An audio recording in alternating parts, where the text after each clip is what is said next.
አንተ አራዳ ስለሆንክ ነው እንደ አላህ ቤት ይሰጣ እሱ ሞኝ ስለሆነ አይደለም አንተም በዛሽ ቤት ፈተና አለብህ እሱም ቤት በማጣቱ ፈተና ነው ለሁለታችንም ፈተና ነው ቤት ክራይም የሚቀበለው የሚሰጠው ፈተና ነው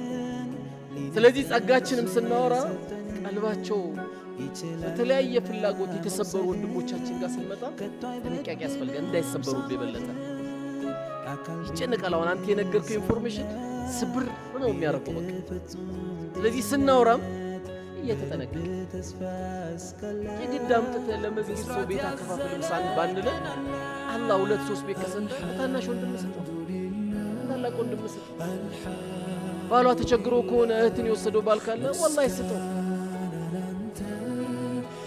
እናታችን አሲያ እኮ ከቤተ መንግስት ወጣለች የፊራው ሚስት በግቢዋ ላይ እኮ የአባይ ወንዝ ነው እኮ የሚፈሰው ቤቷ ቁርስ ምሳ ራቷ ብፌ ነው የተከበበችው በወታደር ነው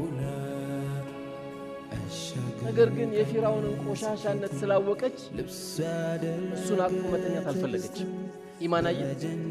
ከቤተ መንግስት ያወጣል ኢማናየዋ ከቤተ መንግስት